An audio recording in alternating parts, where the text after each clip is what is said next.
Muy bien, hemos estado viendo la vida de Jesús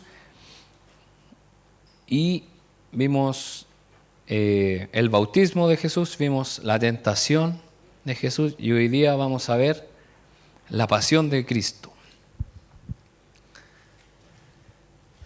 Este es uno de los episodios, o es el episodio más grande de toda la historia. No solamente de la humanidad, sino también del universo. Porque para eso vino el Señor. Nada ni nadie estaría aquí con vida o podríamos estar en la gracia del Señor si no fuera por este suceso, por este hecho. Así que vamos a avanzar. Si hay un suceso ocurrido en nuestro planeta que sea demasiado elevado y demasiado santo, para que lo entendamos, es la pasión de Cristo. Su muerte, su expiación y su abandono por parte del Padre. Esta es la pasión de Cristo. Él sabía que tenía que sufrir. Él les dijo a sus discípulos, los preparó, voy a tener que padecer. Los principales sacerdotes me van a tomar, me van a llevar arrestado, me van a entregar a los gentiles y voy a morir. Pero ellos no lo entendieron, se preocupaban, no querían que eso sucediera. Pero él tenía muy claro su propósito. Más allá de analizar qué fue lo que realmente ocurrió, qué se dijo o qué se observó, la pregunta más importante que debemos responder es, ¿cuál es el significado de este suceso? Ya que para cada persona incluso hay un significado diferente por la muerte de Cristo. ¿Qué significó para la gente que presenció la muerte de Jesús? Para las personas que estaban ahí observando, que iban pasando, ¿qué era? La justa ejecución de un criminal. Ellos no sabían quién era aquel que estaba sufriendo ahí. Se burlaban muchos de forma ignorante, no sabían. Lo escarnecían, se unían a los otros diciendo, mira, están los sacerdotes, están los encargados. Si ellos lo están haciendo, que son nuestros líderes, hay que hacerlo. ¿Y cuántas veces la gente se deja guiar por la masa, por lo que están haciendo los demás? Porque todos los demás, por ejemplo, cuando un camión con bebidas se vuelca, ¿y qué es lo que hace la gente? Se baja y empieza a sacar. Y todos los demás dicen que si lo use uno, lo hace el segundo y el tercero y así. Y qué terrible de que incluso yo creo que además que algún cristiano puede estar ahí metido, después dice que es una bendición de Dios, ¿o no? Guiados por la masa. Bueno, no voy a entrar más en detalle, pasarse el metro o en ciertos lugares donde se puede llegar y pasar, total, los demás pasaron. Y vemos cómo para la gente que estaba ahí era la ejecución de un criminal. Para otros, como una solución para la paz política. ¿Usted sabe para quién? Para Caifás, el sumo sacerdote. Dijo, es mejor que muera un solo hombre por la nación que la nación toda, porque que es lo que estaba trayendo para ellos como políticos, porque no solamente eran líderes religiosos, eran líderes políticos, ellos tenían una gran influencia con Roma. Y para ellos Jesús era un alborotador. Y podía generar, como él se creía el rey de los judíos, puede generar un escozor con César o con Herodes, entonces queremos tener paz, nosotros queremos estar tranquilos. Entonces mejor que muera Jesús y que nos deje tranquilos y deje de desordenar el gallinero. Entonces, para Caifás, ¿qué es lo que quería? Paz. Pero él no tenía idea que estaba del lado, que no debía estar como líder religioso. Y para las distintas opiniones de los dos criminales colgados junto a Jesús, ¿qué opinaban ellos? Cosas totalmente diferentes. Uno lo maldecía. Si eres hijo de Dios, bájate de esa cruz y bájanos a nosotros y matemos a todo esto. Pero el otro, ¿qué le decía? Cállate, porque nosotros estamos justamente condenados. Pero él no ha hecho nada, es inocente. Se da cuenta que los dos, siendo criminales, tenían una opinión totalmente diferente del que estaba ahí colgado junto a ellos. Y es ahí donde el Señor le dice que estará con él en el reino de Dios, en el paraíso. Entonces es un suceso muy fuerte, donde la mayoría de los discípulos no estuvo presente, solamente uno, que era Juan. el más joven, junto a las mujeres. ¿Cómo lo interpreta la misma Biblia? La misma palabra de Dios nos da luz de cómo debemos mirar este suceso importante. En Gálatas 3:13 dice, pero Cristo nos ha rescatado de la maldición dictada en la ley. Cuando fue colgado en la cruz, cargó sobre sí la maldición de nuestras fechorías, pues está escrito, maldito todo el que es colgado en un madero. No, Jesús sufrió por los niños del mundo, sufrió por varias cosas. Debemos tener claro por qué murió Jesús. Jesús fue maldecido por morir en una cruz. Pero esa maldición tiene un trasfondo mucho más profundo de lo que pensamos. A veces lo llevamos solamente desde el punto de vista físico, como que Jesús sufrió físicamente, pero Jesús estaba llevando sobre sí los pecados de toda la humanidad. No es una palabra que se usa para indicar enojo, maldición. No es que Jesús haya dicho maldición, tuvo una maldición. Tampoco es algo supersticioso una maldición. Me tiene una maldición. Me echaron el mal de ojo, una cosa así, una maldición. No se trata de eso.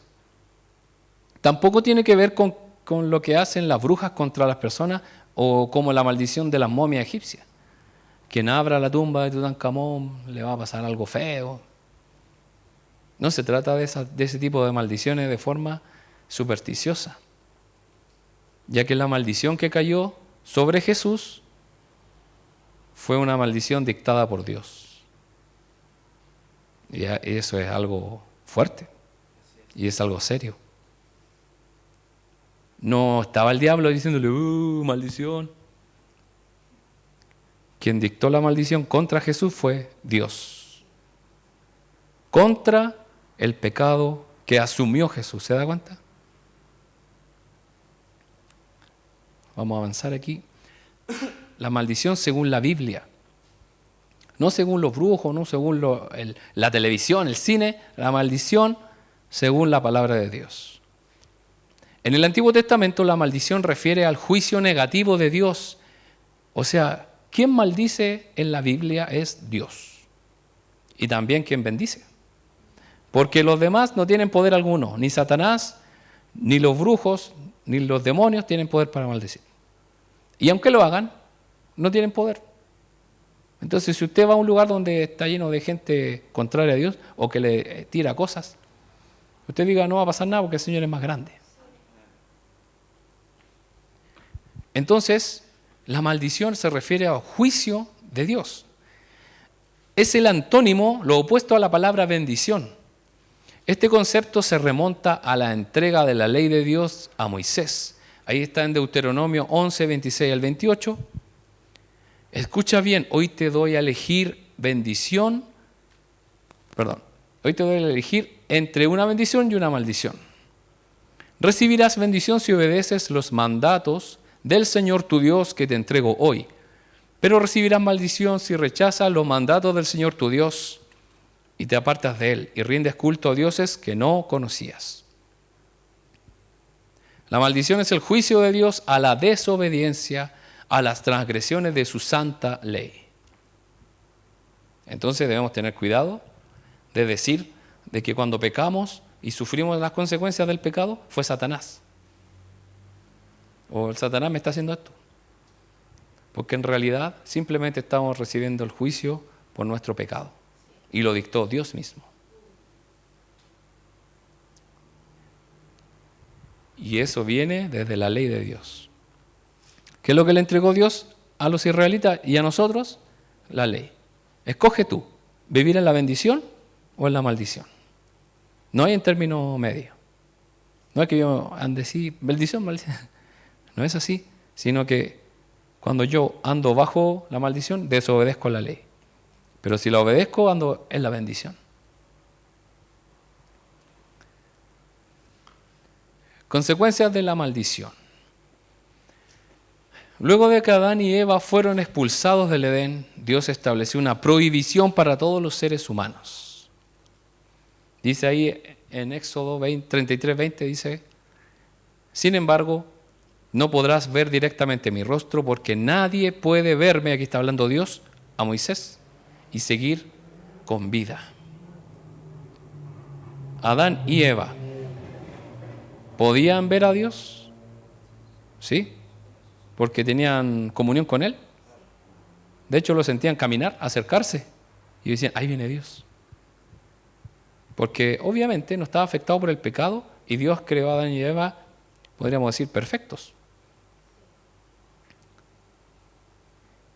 Para tener una comunión con Él, no había ningún problema. Pero cuando ellos pecaron, Dios les prohibió nuevamente verles, que ellos pudieran verle el rostro. Nadie puede ver el rostro de Dios porque es santo. Ni tampoco los ángeles que están en la misma presencia de Dios pueden ver el rostro de Dios. Esta prohibición sigue en pie hasta nuestros días. Sin embargo, los judíos siempre tuvieron la esperanza de que algún día se quitaría este castigo por la caída del hombre. Ellos tenían conciencia de que Adán y Eva podían ver a Dios, pero que en algún momento se podía eso restaurar y podemos ver a Dios. En Números 6, 24 al 26 dice: que el Señor te bendiga y te proteja. Esa es una bendición sacerdotal. Que el Señor sonría sobre ti, o sea, esté contento contigo y sea compasivo contigo. Que el Señor te muestre su favor y te dé su paz. ¿Cómo nosotros podemos ver? Bueno, en la traducción Reina Valera dice que el Señor resplandezca sobre ti su rostro. Quiere decir que podemos, en la bendición de Dios, ¿qué cosa? Ver a Dios. ¿Y cómo nosotros podemos ver que Dios está sonriendo? Simplemente es porque lo estamos viendo, ¿o no? Porque Moisés pudo, a duras penas, y casi se muere, ver la espalda de Dios. Las espaldas, o lo que pasó. Si no, se hubiese muerto de forma inmediata. Moisés, un hombre santo de Dios, devoto, en ese sentido él estaba cumpliendo la ley de Dios, estaba ahí en su máximo esplendor como hijo de Dios, y aún así no era digno de ver a Dios. Entonces, la bendición de Dios es que nosotros podamos ver su rostro. Ser bendito por Dios es poder verlo, poder ver a Dios. Para los judíos esta bendición se entendía de forma concreta. No era desde el punto de vista así como simbólico, algún día veremos a Dios. ¿Usted quiere ver a Dios? Sí, pero yo lo quiero ver de verdad. O sea, con estos ojos yo creo que se me van a sentir así, de la radiación. No. Pero uno lo quiere ver. Las personas anhelan ver en vivo y en directo a sus artistas favoritos. Y cuando lo logran hacer, lo miran todo el tiempo.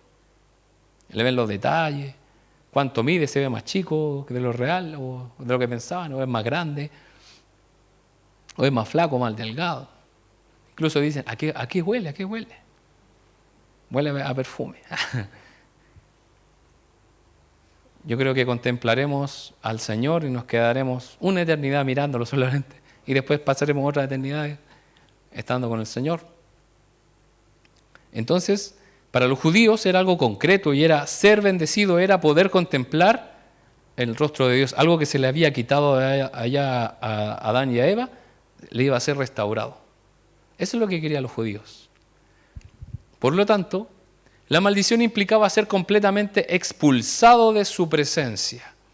No permitía ni siquiera tener un vistazo de la luz del rostro de Dios, ni siquiera a la distancia. Esa es la maldición. Es estar lejos de Dios y no tener ni siquiera una pizca de posibilidad de ver el rostro del Señor.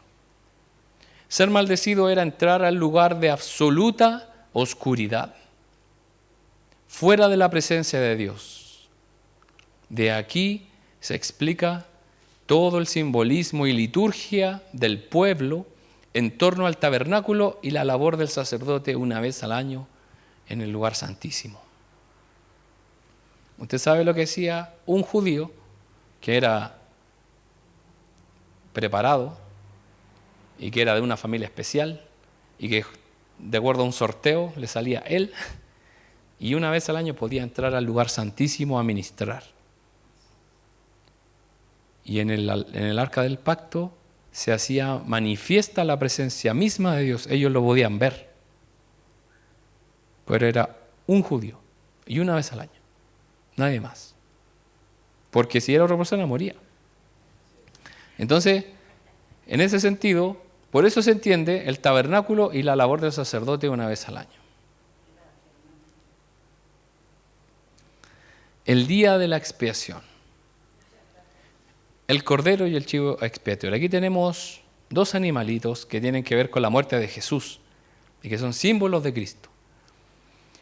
Ese día, cuando el día de la expiación, que era un día que ellos lo celebraban como no una fiesta, sino era una liturgia para poder expiar los pecados del pueblo. Ese día el sacerdote sacrificaba al cordero sobre el altar. Eran dos animalitos. Uno era el cordero y el otro era un chivo. Y usted sabe la diferencia entre uno y otro. El corderito, ¿cierto?, es el que está arriba y el que está abajo es un chivo. ¿Qué es lo que se hacía con el cordero? Se sacrificaba. Eso todos lo saben. El cordero se sacrifica. Pero ¿qué sucede con el chivo? Ahora lo vamos a ver. Mientras que el chivo expiatorio, el sacerdote ponía sus manos sobre él como símbolo del traspaso de los pecados del pueblo sobre la espalda del animal. El cordero era sacrificado, ¿y qué es lo que hacía el sacerdote con el chivo? Le ponía las manos encima y decía: te maldigo, todos los pecados del pueblo son sobre ti. ¿A nadie le gustaría estar sobre la piel de ese pobre chivo? El chivo era llevado al desierto en completa desolación, a la oscuridad, lejos de cualquier cercanía de a la presencia de Dios. El chivo recibía la maldición. Era arrancado de la tierra de los vivientes, arrancado de la presencia de Dios. Esto era todo simbólico, pero a la vez literal, porque eso es lo que hacían con estos animales. Llevaban al chivo a un desierto y lo dejaban abandonado. ¿Se da cuenta todo el simbolismo que tiene esto con el Señor y con su muerte? Porque todos nosotros tenemos claro que el cordero lo matan. O sea, el cordero ya fue. Pero es terrible lo que le sucede al chivo. Porque ¿qué es lo que hace un chivo en un desierto? Si no se muere de sed, lo matan los bestias que están por ahí y que quieren acomodar el lugar, comerse algo.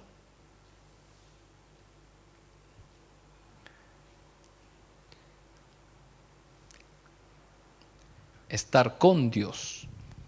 En el principio, dice Juan 1:1, la palabra, que es el verbo, ya existía.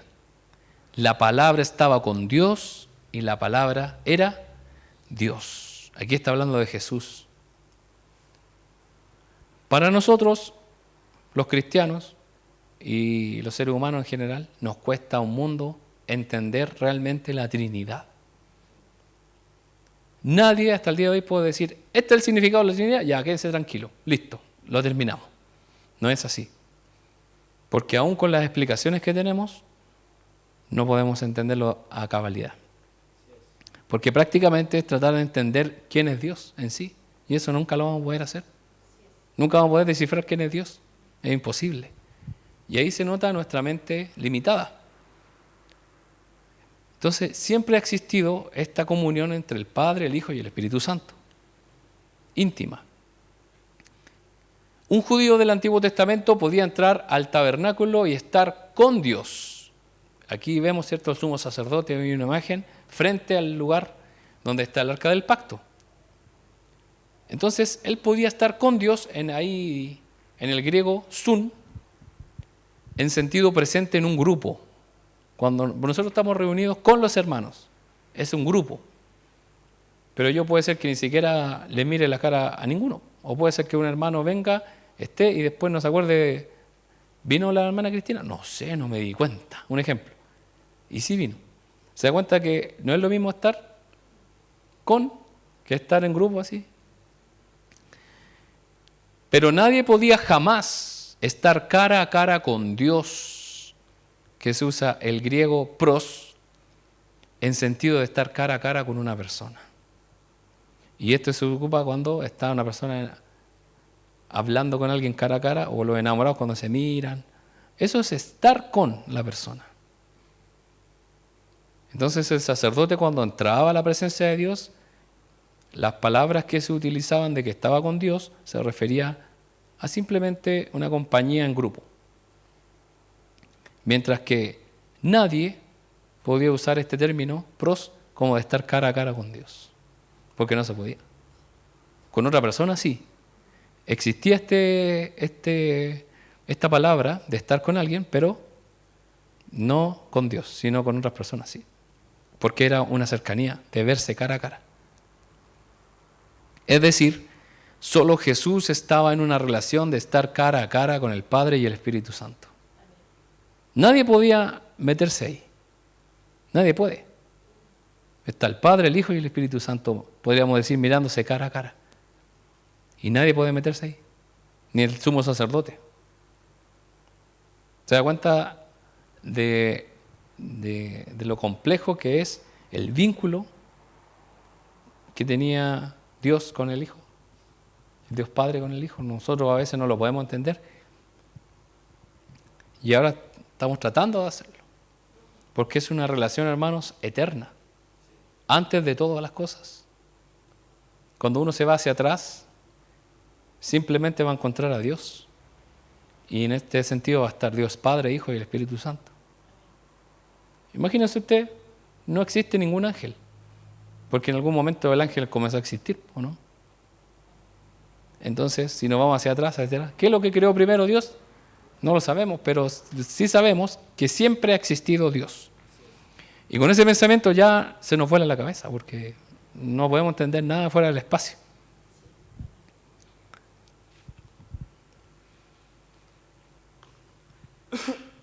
En lugar de.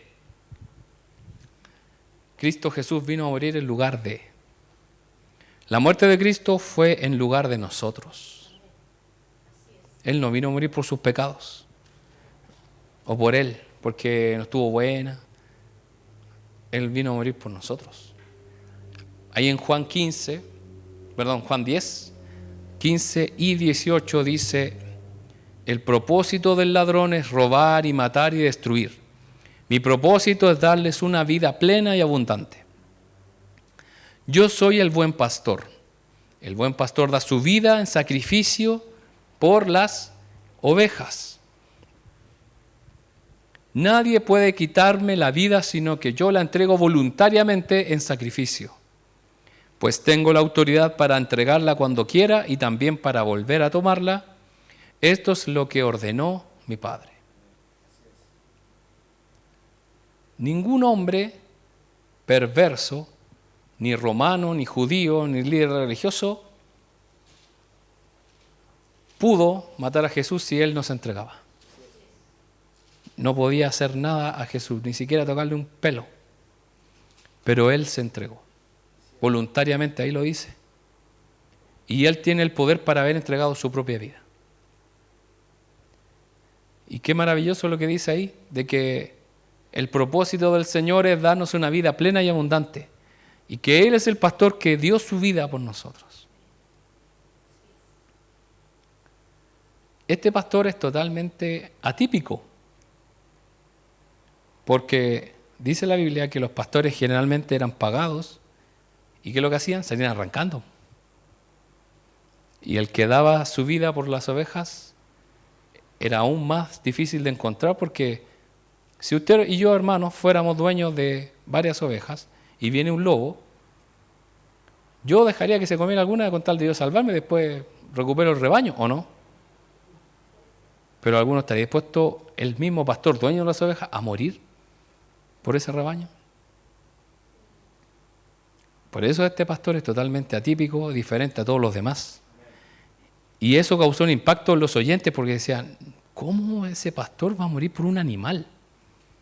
Si el animal se puede recuperar, o puede comprar más ovejas, o la ovejita puede tener más hijitos. pero murió de forma voluntaria, o sea, se entregó. A muchas personas les molesta oír sobre la muerte de Jesús, la encuentran grotesca y obscena. ¡Oh, qué fuerte! Hay gente que dice que no pudo ver, por ejemplo, la película La Pasión de Cristo, porque la encuentra demasiado fuerte. Pero es justamente el suceso más obsceno de la historia humana. Una persona pura e inocente, cargando como un chivo expiatorio la obscenidad del asesino, de la prostituta, del secuestrador, del calumniador. Todas esas obscenidades se concentraron en un solo hombre. Es algo terrible, es algo que no tiene razón de ser. ¿Cómo es posible que haya una injusticia más grande? Y podríamos estar claros que realmente es así. Fue uno de los actos más terribles. Y quizás hoy día lo podríamos decir morboso, porque la gente iba por morbo a ver eso, porque era ver morir a una persona lentamente. Pero el Señor Jesús lo hizo por amor a todos nosotros. Y ahí, como dice, como un chivo expiatorio, como aquel sacerdote puso su mano sobre este animalito y cargó sobre él todos estos pecados, de los asesinos, de los violadores, de los secuestradores, de las prostitutas, de todo, lo peor, de los orgullosos, de los borrachos y así, de todos. Y se concentraron en el cuerpo y en la vida de Jesús. El peor dolor de Jesús. Jesús pasó por un dolor extremo, tanto físico como emocional. Los clavos de sus manos, en sus pies, la corona de espinas, no poder respirar, las burlas de los presentes. Todo era una tortura en su máxima expresión. Sin embargo, muchas otras personas pasaron por ese mismo dolor siendo crucificadas. Porque Jesús fue el único crucificado. Los romanos acostumbraban a crucificar a todos, los rehenes, los soldados contrarios de los ejércitos, los traidores a la patria, donde conquistaban, ¿qué es lo que hacían con los líderes o los que a ellos les tenían mala? Los crucificaban. Entonces, si vemos desde el punto de vista humano, ¿habían otras personas que sufrieron algo similar? Sí. Los clavos puestos. La corona de espinas no creo, porque eso fue porque él decía ser rey de los judíos y lo hicieron en forma de burla.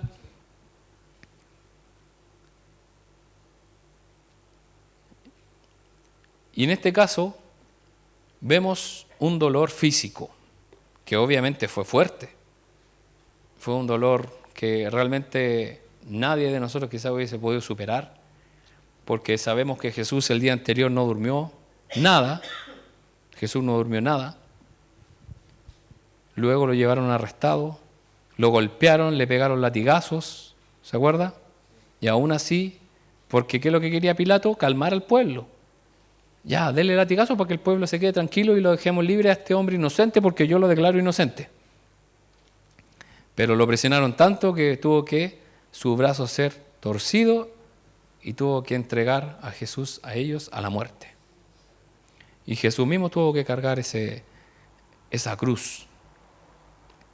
Solo una persona, Jesús, sintió el dolor de la maldición de Dios sobre él con todo su rigor.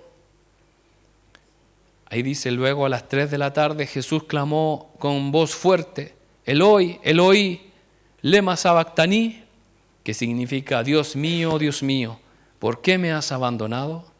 Eso sale en Marcos 15:34. No lo hizo solo por citar una profecía del Salmo 22, lo gritó porque Dios efectivamente lo abandonó. Y con esto podríamos decir que este fue el peor dolor que sufrió Jesús. Más que el abandono de sus amigos, sus discípulos. Más que la traición de Judas. Más que los latigazos, porque ese dolor era momentáneo. Pero Jesús nunca, como hijo de Dios, como Dios mismo, jamás había sufrido lo que iba a sufrir en ese momento. ¿Se acuerda de que en la eternidad están los tres, la Trinidad, Dios Padre, Hijo y Espíritu Santo, mirándose cara a cara? Y en ningún momento ellos teniendo una separación, en ningún momento ellos teniendo una lejanía, nada, nunca jamás. Pero en ese momento el Padre abandonó al Hijo. Fue algo terrible, algo que realmente debe haber traspasado todo ese dolor en el sentido de decir, no es tan importante eso, es peor lo que estoy pasando desde el punto de vista con mi Padre. Porque ¿cuántos de nosotros a veces nos duele, más que el golpe, nos duele la actitud, la acción? Y las personas incluso dicen, ¿sabes qué? Que me pegue o que me hubiese pegado, hubiese sido mejor eso a que me hubiese dicho que no me amaba, o que prefería estar con otra persona, o que estaba obligado. Eso realmente duele. Y es mejor a veces que no hubiesen pegado una cachetada, un combo, ¿cierto? O no hubiesen pegado un corte, porque eso va a sanar, eso va a pasar. Pero nos damos cuenta que el Señor Jesús sufrió en todo sentido, en todo. Entonces, de todas esas personas que fueron crucificadas, como por ejemplo Pedro fue crucificado, y él en ningún momento se siente digno del Señor o digno de ser comparado siquiera con el sufrimiento del Señor. Porque él nunca fue separado del Padre en el sentido como lo fue Jesús. Él solamente fue un ser humano más, pero en este caso Jesús tuvo una separación total con el Padre en ese preciso instante. Podríamos decir que si Jesús en ese momento hubiese querido revertir las cosas, hubiese querido decir, ya, no, hasta aquí nomás llego, quiero recibir de nuevo mi gloria, mi poder, no hubiese pasado nada. Porque en ese momento el pecado cubrió a Jesús, y Jesús, no es que el pecado vino y Jesús dijo, el pecado. No, Él abrazó el pecado, porque lo hizo voluntariamente. Y Él se sacrificó por cada uno de nosotros. Esta es la cuestión central de la expiación. Sin abandono no hay maldición. En ese momento el Padre le dio la espalda a su Hijo. O sea, Jesús no hubiese sido realmente maldecido por Dios por los pecados de la humanidad si no lo abandonaba. Tenía que abandonarlo, tenía que cumplirse como correspondía a la ley, porque Jesús fue maldito porque fue colgado en un madero, pero no por Él, sino por nosotros. Nunca antes en la historia del universo el Padre y el Hijo habían tenido una ruptura como esa. Dios apagó las luces, la tierra quedó en tinieblas y hubo un terremoto, ¿se acuerda? La misma tierra se resintió de eso, porque dice la Biblia que todo existe y subsiste por Cristo. Todo lo creado, dice. Entonces, imagínense que toda la tierra, toda la creación, se sostiene por Jesús y realmente Jesús es separado del Padre. ¿Qué va a hacer la tierra? Mínimo se detiene. Dice la Biblia que hubieron tinieblas a las 3 de la tarde. Eso es algo totalmente fuera de toda lógica, de toda ciencia. Y hubo un terremoto. Jesús fue abandonado, maldecido, y Él lo sintió. La palabra pasión significa sentimiento. ¿Y cómo sabemos que lo sintió? Porque Él clamó. En otras versiones de los mismos evangelistas dicen que Él gritó, que dio un grito. Y es porque lo sufrió. Quizás para Jesús los clavos y la cruz pasaron a un segundo plano frente a ser arrancado del Padre. Ese terrible acto obsceno de la cruz, no obstante hermoso, porque por ello un día podremos recibir su bendición y ver el rostro resplandeciente de Dios. Gracias a Él, gracias a su sacrificio, a que tuvo que separarse del Padre, una comunión íntima con su Padre eterna se tuvo que romper por causa de nosotros, realmente a nosotros no nos queda más que entregarnos en gratitud a Él. Entregarnos y decirle gracias, Señor. Y gracias a Él podemos ver el rostro del Padre. Y así lo veremos. Podemos estar cara a cara. Y lo que anhelaron los judíos de ver a Dios nuevamente, el Señor lo permite. El Señor deja que nosotros podamos ver su rostro. Los discípulos, los apóstoles pudieron ver el rostro de Jesús y Él les dijo, el que me ha visto a mí, ha visto al Padre. Pero un día le veremos cara a cara. Como lo dice el apóstol Pablo, él tenía una esperanza maravillosa. No sabemos si Pablo realmente vio a Jesús en la carne, en nosotros, como lo vieron los otros discípulos, pero sí lo vio cuando se le apareció en una visión. Pero él decía, pero yo lo quiero ver y lo veremos cara a cara. Se nos quitará ese velo que nos impide ver y seremos transformados. Y uno de los que más desarrolla esa idea, esa enseñanza es Pablo. Y eso también nosotros lo debemos considerar como una maravillosa bendición. Que tengamos esa bendición es algo maravilloso de poder ver algún día al Padre. Muy bien, hermanos, les invito a que